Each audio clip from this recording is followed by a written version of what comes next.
Hello and thank you for joining me for the next Takeda episode of the Eternal Law. On the last Takeda episode we saw Takeda Shingen move forward against the Hojo and defeat a combined Hojo and Tokugawa force to capture Sagami province.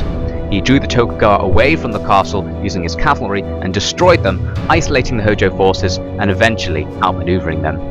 Then the Anegakoji attempted to invade North Shinano but were ambushed by a combined force of Takeda Nobukado and Takeda Nobushige. Nobushige took revenge for the army he had lost to the Anegakoji in a previous episode, and the Anegakoji main force was destroyed. Then Takeda Shingen took the final Hojo province of Izu, gaining access to a gold mine and wiping out the Great Clan. Finally, Nobukado pressed his advantage and took the province of Hida from the Anegakoji when the Anegakoji main force marched off to do battle with the Uesugi. And now, let us continue. All the lives lost are beginning to have meaning. Peace has finally returned to our home. Never again will we see an enemy army lay foot in Kai. The life that our people have dreamed of for 8 years has been given to them. All retainers to the Takeda clan can be proud of what we have done. Furthermore, there are certain military advantages to having a stable home base. Our power swells daily. We tower over Tokugawa, Anegakoji, and even our own allies. Soon we will be able to do great things.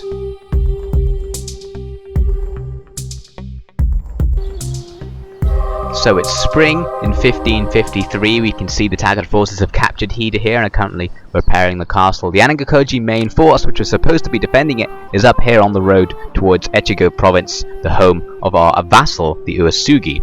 Back down in the south, things are relatively peaceful. We can see we've captured Izu here. There are Tokugawa forces supposedly hidden in the darkness, though I'm aware from the last turn that there actually aren't that many of them in there, so I'm not very worried that they're going to invade. The Uesugi seem to maneuver some more during the end turn sequence, not actually attacking the Date, and then the Date suddenly fall back, as we see here. However, after this, they move one of their main forces up to Echigo and begin sieging the castle. As the turn ends, I'm told my port has been blockaded. It seems that a Tokugawa Bokuboya is blockading my Bokuboya into the port and blocking my trade. This is rather annoying. I was considering just attacking out with the Bokuboya, but I decided I might as well just wait one turn, build another ship so I have a double numbers advantage, and then just rush out and destroy that Bokuboya for being so cheeky. We'll see if that works a little later on.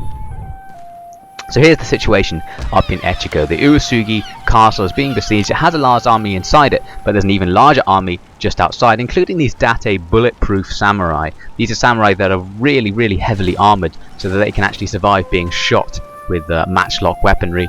The Anegakoji army appears to be moving up to support the Date, at least that's what it seems. It's a relatively large army of medium strength. However, I can defeat that army by simply moving up and capturing the last Anegakoji stronghold, and it does actually appear that although Nobukado can't get there this turn, Nobushige will be able to take it in just a single turn of movement. So I decided this is probably the best plan. Although I can't directly help my allies the Uesugi at this time, I can indirectly help them by removing the Anegakoji threat, or at the very least drawing them back to their home province to defend it. So I'm moving all of the Takeda forces in the area into the province. I didn't know whether the Anegakoji would have any forces hidden in these forests beside the road, but it appeared that they didn't, and things look safe for me to go on and attack the castle at Echu. And here we go. The Anegakoji did have some reinforcements that I couldn't quite see before on the other side of the castle. However, there's not that many of them, so it should be okay. The battle power balance is very much in our favour, so I decided I'd probably auto-resolve this fight. It wouldn't be too interesting. So let's see how the auto-resolve goes. It is a decisive victory. We lost a fair number of troops, a few hundred, but acceptable, and Nobushige ranks up to level 3 as a result of the victory, which is good news. So we're now going to occupy the province, and this means the Anegakoji have been effectively defeated, and we gain national renown from this. This is probably because the Takeda Empire now stretches from coast to coast, north to south. We have a very linear empire that splits the nation into a 2/3 portion and a 1/3 portion. We have a new neighbour up here. I think it's the Hatakeyama. A fairly small clan at the moment, but they're strange because their clan empire is spread out over Japan. They have no unified base of power, it's just little bits and pieces here and there. You can see this province is actually turning to the Ikko ways. The Ikko from the west appear to be influencing this province a fair bit. So I needed to try and reverse this trend, so I'm destroying their sword school to make room for a Buddhist monastery in future turns. Now you can see there are a few Anegakoji survivors. They are now classed as rebels because they don't actually have any clan to fight for, the Anegakoji clan having dissolved. So they'll just sit there and they'll probably just attack me in a moment. As for Nobukado's force, I was wondering what to do. You can see I considered going towards the Uesugi lands or going even towards the Ikko Ikki lands because there's a risk that they'll come for me. I decided anyway that I should send him back towards North Shinano because that's a good crossroad hub for him to decide where to go next. For Nobushige, I needed to pick his new skills. I decided to make him somewhat of a poet, which increases the rate at which your clan researches their arts. I'm also giving him here some cavalry commanding skills because no Takeda commander can go without the ability to command cavalry effectively. So 2 levels of Cav Commander and 2 levels of Poet for Nobushige. The reaction of the people is mixed. Some realise the right of the Takeda to take this land after what their past rulers did to us. Others look up at the samurai with gritted teeth. No doubt the Ikki seem like more noble rulers to them than any of the samurai lords. We weren't the change they wanted. But besides that, this is a great land. To look out to sea and ponder how Shingen must be doing the same on the opposite coast brings a great sense of achievement.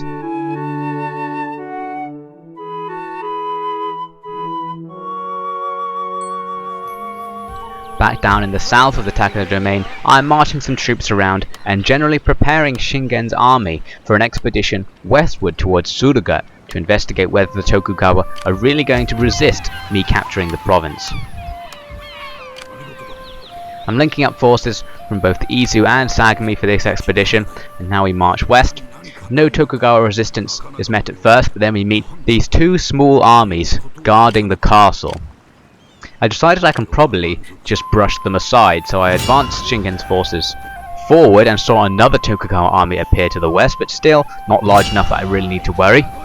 I displaced the 2 forces that are in my way, clearing the route towards the castle. However, that expended all of my movement points, leaving Shingen in a potentially dangerous situation that a large Tokugawa force could come from the fog of war to the west and engage him. To help him out, I'm moving down our new general Yamadera Tsunekage to give him some supporting reinforcements. He's bringing down some fire cav and bow cav. And I also thought there are other forces in the vicinity I can bring up, so I'm bringing up extra forces from both Kai and Sagami, both of which have been recruiting troops over the last few turns for just such an occasion. So I'm now ending the turn. We can see what's happening. The Uesugi appear to capture one of the Date castles and then capture another Date castle and move on to attack one of their field armies. So the Uesugi make sudden gains against the Date. However, their main base at Echigo has been taken by the Date. So they've gained 2 and lost 1, but that 1 was their home province. So perhaps the Uesugi are now in trouble. Also, right at the end of the end turn sequence, the Anegakoji rebels march up and foolishly attack the castle. Not sure what they were really trying to achieve. There's not enough of them to do anything, even though according to the marker here on the screen, the castle gates were stuck open, so I wouldn't have been able to stop them getting inside the castle, but it's not like I couldn't have just put a wall of men in front of the gatehouse and stopped them anyway. So we defeat them easily. Moving into the next turn, you can see I'm recruiting some naval forces elsewhere. So now I have to decide what to do next. It looks like the Date have indeed captured Echigo. The question was whether I should go to war with the Date in response. I wasn't quite willing to commit to such a war immediately. However, I was willing to send Nobukado's forces up the road towards Echigo in case I did make that decision in the next turn. So let's have a look at the situation down here near Sunpu Castle, this Tokugawa stronghold. There's a certain amount of Tokugawa troops inside, not a huge number. We still just about have a numbers advantage between Shingen and Yamadera's reinforcement group. I move Shingen up. His intention is not to assault the castle, but to simply commence a siege.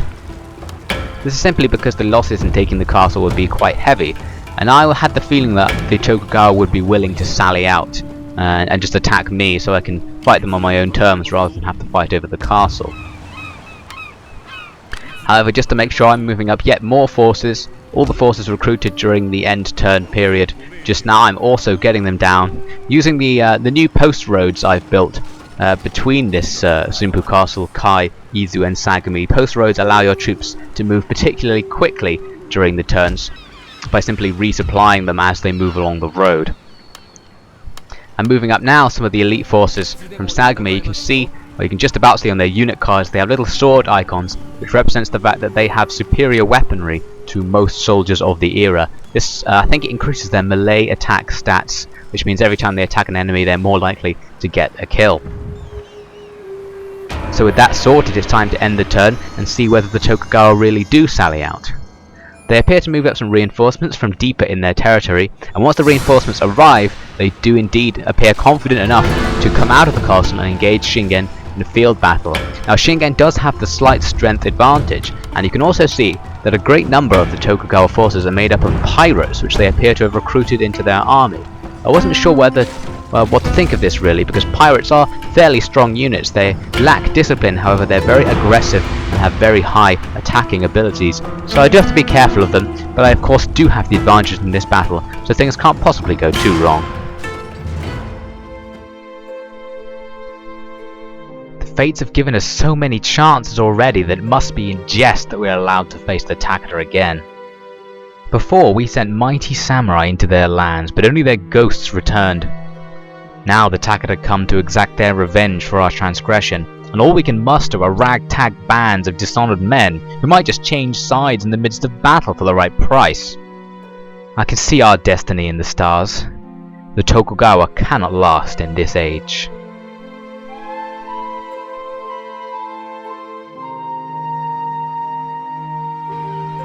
And so here we are in the fields not so far from Sunpu Castle. Behind us is the Takeda army, currently reforming itself to take advantage of the hill's position slightly behind its deployment area. You can see the formation here. It's going to be the standard archers in front, light infantry line, then heavy infantry line formation. Out here we can see the first of the Tokugawa forces approaching, made up of pirate forces, Naginata pirates in that case. Over here on the east side we can see Takeda reinforcements being brought in under General Yamadera Tsunekage. A combination of cavalry and some light infantry. The cavalry are going to be rushing to join our formation sooner rather than later. Over on the far southwest of the map we can see the Tokugawa's massive reinforcement army marching onto the field. Several regiments of cavalry, including a couple of generals, and then tons of mixed heavy and light infantry, including a lot of bow, samurai and ashigaru.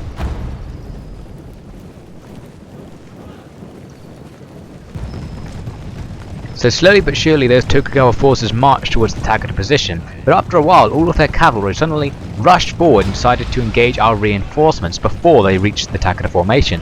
A wise move, and you can see I'm moving cavalry in the background there to get ready to receive them. The Tokugawa horsemen are taking arrows as they pass across the front of the reinforcement light infantry formation. It wasn't clear where they were going at this stage. However, what they've done is they've wedged themselves between the Takeda main formation and the reinforcement group.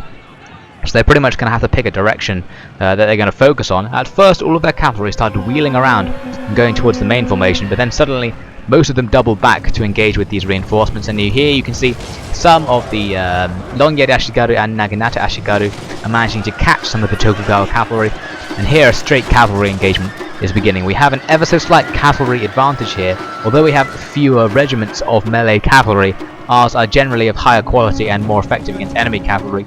You can see the men that were coming up against the Takeda main formation are turned away by the sight of Naginata samurai guarding the flanks and come back to engage over here with the reinforcement groups. You can see I have two units of bow cavalry here who are trying to skirmish and draw some of the enemy cavalry away, and it's working quite successfully for now. So as that fight went on, the enemy's main force began to approach the main Takeda position up on the hill. We hear that one of the Tokugawa generals is killed. That's over where the reinforcements are fighting. The first arrows are coming down from the Takeda position and taking out some of these pirates that are rushing up to engage us. The pirates are fairly heavily armoured, but not as heavily armoured as regular samurai, which means they move a bit faster, but they die a little bit easier. You can see now I'm moving the archer line back behind the main body of infantry to protect them as the enemy is starting to get closer and closer. Didn't want my archers to be caught in melee combat. The enemy's advance is just awful, to be honest. They were coming in a column formation, and that column wasn't even fighting in a unified way at the front. They were sort of twisting this way and that as they tried to engage with different parts of the line simultaneously, but they just didn't have enough men at the front of their line to do that. Here you can see a point where they did manage to engage. Some of the enemy's troops are coming up, but they're obviously fighting uphill, which means it's going to be a challenge for them to get through this line, and I have a second line of reinforcements that's ready to rush down and push them back up the hill at any moment. Over here the cavalry battle is beginning to come to an end. You can see bodies all over the place. The Takeda cavalry actually took fairly hefty losses, mainly in the bow cavalry regiments, because they were caught up in melee combat while I wasn't looking, essentially. However, the enemy's cavalry was destroyed, and as we heard, their general was killed. So generally good news comes from that skirmish over there. Now you can see the battle is really beginning to heat up in the center. Long Yari Ashigaru are pushing down from the Takeda position and just stabbing at these short Yari Ashigaru of the Tokugawa. And they're going to be easily driven off the hill by those long spears. They just can't work uphill against them. Now back behind the Tokugawa formation, you can see a massive Takeda cavalry force coming to harass their rear. On the right flank of the enemy force, they had a lot of bowmen position, which are now being engaged by the Takeda left flank, which charged down the hill to engage with the unprotected skirmish infantry. The enemy started bringing in more troops, curving their centre around onto their own flanks to defend against this move, but this of course left their centre very open. Their rear lines are being drawn away by the cavalry, which were coming in for a cycle charge but then quickly turned away. Some of them were caught there, as you can see. That's going to pull away most of the anti-cavalry units from their centre, and at this moment the enemy centre is now very vulnerable. You can see some of my own Yari Ashigaru, I think here, are pushing into the enemy centre and taking out some more of their exposed archers. The enemy has a lot of bow samurai here, so it's not exactly a weak point. Those bow samurai are going to be hard to get through, but at least we know we can actually get into their skirmishing ranks without having to go through any katana samurai or the like. Over on our left flank, the enemy's right flank, things are going very well because the reinforcement cavalry, having won over in the east, are now coming in and are destroying the enemy's archers on this side. So the enemy's centre is getting weaker and weaker, and you can see the Takeda troops are now rushed all the way down the hill and are just taking out the back lines of the enemy infantry since they're so exposed. So at this point, the enemy's hopes have been crushed. There's not much they can do, and you can see they're starting to retreat all over the place. You can see that nice long Yari Ashigaru wall pushing forwards towards the enemy position there. Not going to be hanging around to engage with that. So a whole bunch of the enemies are now going to be killed as they attempt to rout. The Takeda formation has them pretty much encircled in their centre, so it's going to be very difficult for the majority of their force to escape. They do still have some units that are willing to fight on, mainly this one out here. There's a whole bunch of Yari pirates who are rushing around. They're chasing the cavalry from the rear of the Tokugawa force. They were basically drawn away from the main fight, but now I actually can't engage them because I have no infantry nearby. I've drawn them so far away, which means I have to wait until my troops can get closer to these guys to take them out in order to end the battle. So I'm using my cavalry to draw them a little bit closer to my ranks to speed this process up. Here you can see that General Yamadera has dismounted from his horses, and they are now going in to engage hand to hand with the enemy pirates. His objective is to earn some true honour in battle by going in hand to hand like this, and as he approaches, the enemy suddenly retreat. You can see some Naginata samurai came in to support them as well. There were arrows flying overhead as a few archers came into range. So these enemy Yari pirates knew that they were going to die if they hang around, and they are not exactly samurai, these pirates. They are not going to give their lives for the Tokugawa clan for no reason. So we can see it's a decisive victory, a relatively easy win as well. We took very few casualties. We destroyed the Tokugawa force, and this means the Tokugawa castle is going to be ours. There really is no use getting involved in these battles on land anymore. The Takeda will always win, and it's not like we can go back and fight for them. They'll find out we deserted them at the siege of Sunpu all those years ago. Maybe when the Takeda grow so big, or the time grows so long that our crimes can be forgotten, then we can return home. But until then, we should head back to the boats. These hills are no place for pirates anymore.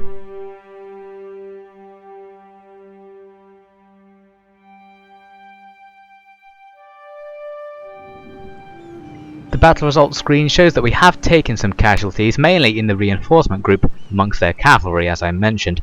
But realistically, we've had a very nice victory here. Actually, the Tokugawa force was completely routed, with very few Takeda losses. This means that the Tokugawa stronghold of Sunpu is going to fall to us in the very near future. There just aren't enough men left alive to continue this siege, but we do see here the Uesugi army defeats one of the Date's main forces and then marches into Date territory, so perhaps the Uesugi are making a comeback.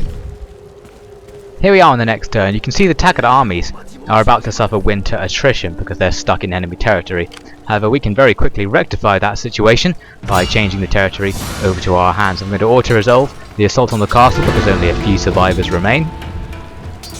So both Shingen and the new general Yamadera are going to get a bit of experience for winning this battle, and the Takeda clan as a whole are going to gain a new province of Suruga, formerly belonging to our allies the Imagawa, of course, but now it's going to be purely the property of Takeda.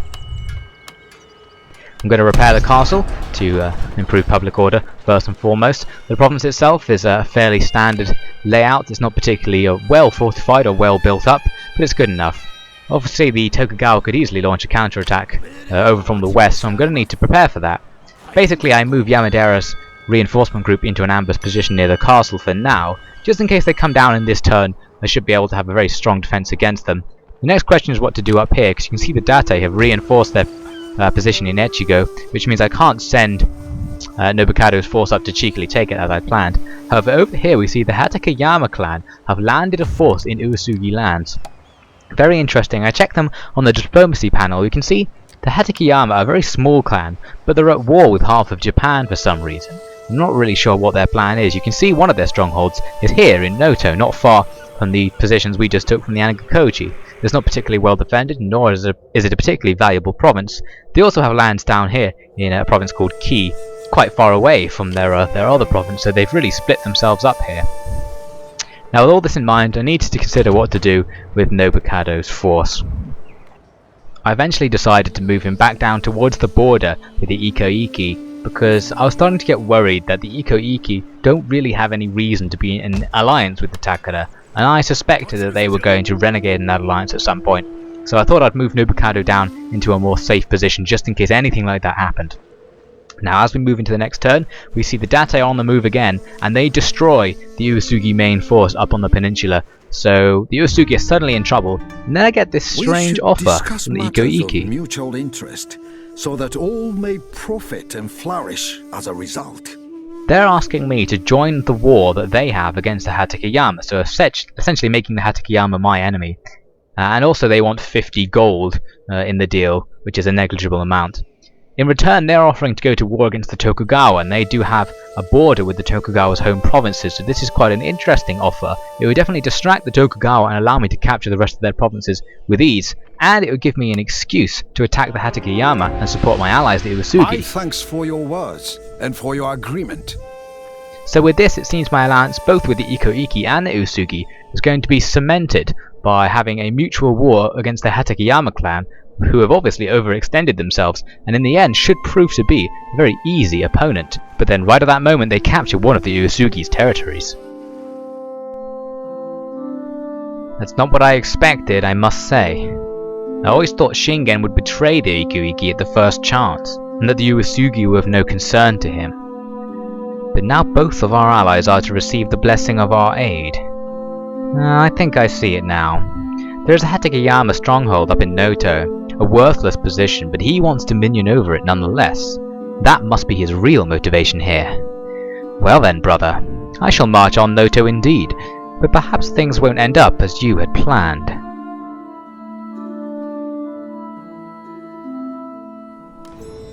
So we've made it into the next turn, and we get a message saying that Takeda Yoshinobu, the son of Takeda Shingen and his wife, has now come of age. So we now have a new general available to us. We also get a message here saying there's been some disease down here in Sagami province.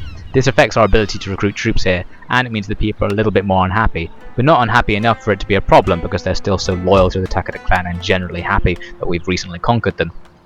So here he is, Takeda Yoshinobu. He's extremely loyal to the clan, which is good news. I was trying to think about what I should actually do with him.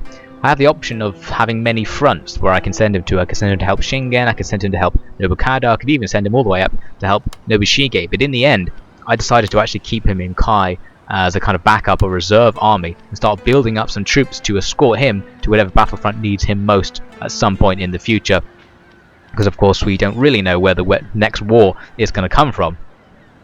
Now we see that the Shimazu clan have been destroyed, so let's check out the Shimazu clan's clan destroyed video.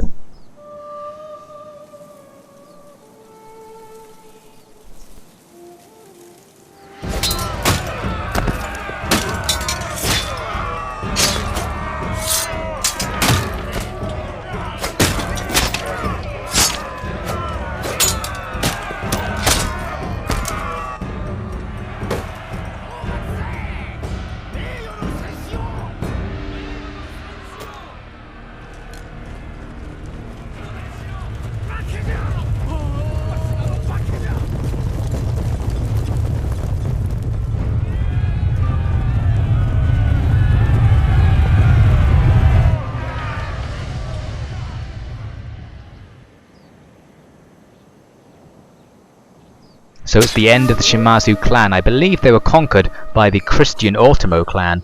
So eventually we'll probably see those conquerors come over here and start harassing us in the east. But for now, Kyushu is under the control of a single clan, and very against history, it is not the Shimazu.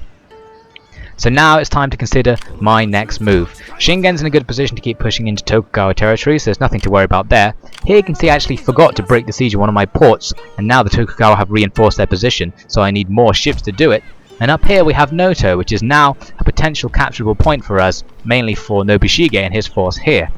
Assuming the Hatakeyama don't have any hidden forces, it should be an easy win for Nobushige, so we'll end up seeing how that goes on the next Takeda episode of the Eternal Law, so I hope you can hold on till then.